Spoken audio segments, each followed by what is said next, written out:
જ્ઞાન, શ્રેષ્ઠ ન્યાય, ક્ષમતા મુજબ કોઈ ભય, પક્ષપાત અથવા દુર્ભાવના વગર વફાદારીપૂર્વક અને હૃદયપૂર્વક નિભાવીશ.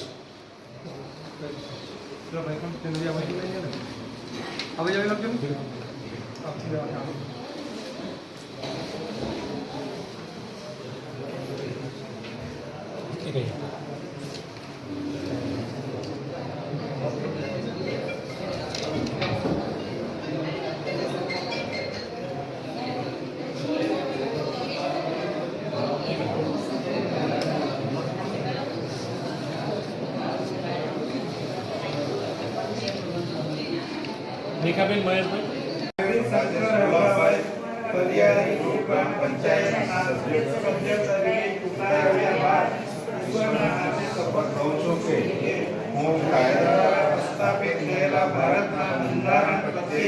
સાચી શ્રદ્ધા અને નિષ્ઠા રાખીશ અને હું ભારતની પ્રભુતા, એકતા અને અખંડતા જાળવી રાખીશ. હું મારા પદની તમામ ફરજો અને જવાબદારીઓ મારી શક્તિ, જ્ઞાન અને શ્રેષ્ઠ ન્યાયની ક્ષમતા મુજબ કોઈ ભય, પક્ષપાત અથવા ભાવના વગર વફાદારીપૂર્વક અને હૃદયપૂર્વક નિભાવીશ.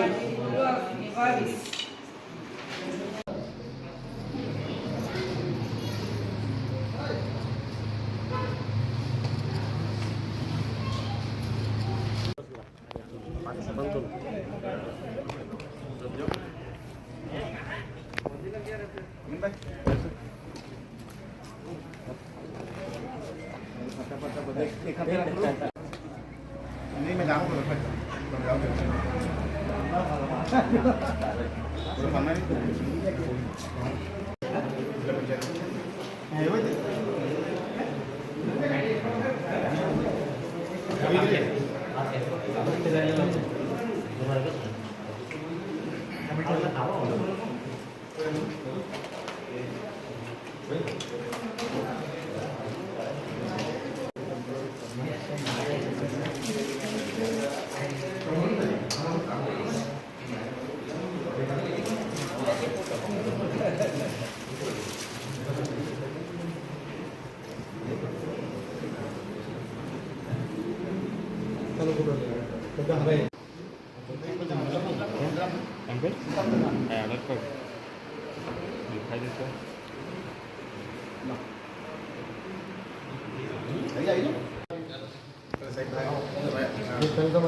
બધા સભ્યોને આપી દો.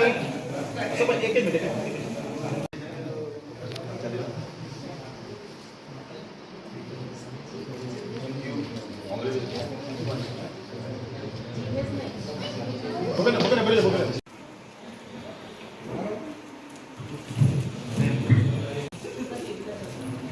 હું એમ કહું કે તમે એક્સ સરપંચ છો એટલે કારણ કે તમે એક્સ સરપંચ છો એટલે તમારું પદ. આજે પરિયારી ગુરુપુરા પંચાયત વતી જે આ શપથ ગ્રહણ સમારોહ રાખવામાં આવ્યો છે, પહેલાં તો હું આપણા ગામના એટલે કે પરિયારી પંચાયતના જે મારા વોટર્સ છે એમને હું આભાર વ્યક્ત કરીશ. કારણ કે આપણે જોઈ શકીએ કે હાર જીતનો સવાલ થાય અને આટલા વોટ એમને પડ્યા, આટલા વોટ અપક્ષને પડ્યા કે એવું થાય, પરંતુ આજે તો એમ કહેવાય કે એક નોટામાં પણ નથી વોટ ગયું. આપણને ટોટલ જેટલા જે 3522 વોટ છે એ પૂરા આપણને મળ્યા છે. એટલે આપણે કોઈના પણ માટે પણ આક્ષેપ નહીં રાખીએ અને આવનાર દિવસોમાં પરિયારી પંચાયત માટે મારા માટે બધા જ ભાઈઓ અને બહેનો જેમણે વોટ આપ્યા છે, જે બિનરીફ કરવા માટે અમને જેણે સપોર્ટ કર્યો છે, જેમણે અમારા માટે દોડ્યા છે, એ બધાના ખૂબ આભાર વ્યક્ત કરીએ છીએ. અને આવનાર દિવસમાં ગામના વડીલોને ગામમાં જે રિટાયર્ડ અમારા જે ઓફિસરો છે, સરકારી કર્મચારીઓ છે અને માનનીય આપણા પ્રશાસક પ્રફુલ્લ પટેલ છે, એમના માર્ગદર્શનની અંદર ગામના વિકાસમાં અમારે જે પણ કરવું પડશે એમાં દોડવું પડશે, જ્યાં પણ દોડવું પડશે એમ દોડીશું અને ગામના વિકાસ માટે આગળ વધીશું. તમારી પ્રાથમિકતા શું હશે? અમે ભૂતકાળમાં જોઈએ તો પહેલાં અમે એક 2014ની અંદર સ્વચ્છ ભારત અભિયાન જે નરેન્દ્રભાઈ મોદી જે ચલાવ્યું છે એમાં 534 બાથરૂમ બનાવ્યા હતા.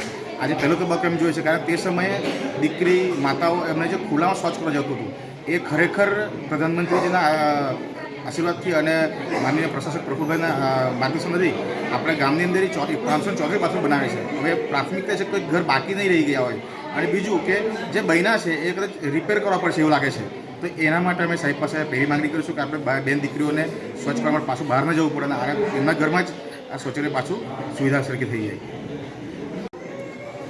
આ તબક્કે હવે ફરી એકવાર ભારતીય જનતા પાર્ટી જે દમણની અમારી પાર્ટી છે, જેમણે મને ઉમેદવાર તરીકે જેમણે મારા પર વિશ્વાસ રાખ્યો છે અને આ પરીર પંચાયતની અંદર મને જે સીટ આપી છે એ બદલ હું ભારતીય જનતા પાર્ટીના અમારા પ્રમુખ શ્રી મહેશભાઈ આગરિયા, સચિવ શ્રી જિગ્નેશભાઈ પટેલજી અને બધા જ પદાધિકારીઓ જેટલા પણ અમારા પાર્ટીના જે હોદ્દેદારો છે એમને બધાનો જ હું આ તબક્કે આભાર વ્યક્ત કરું છું.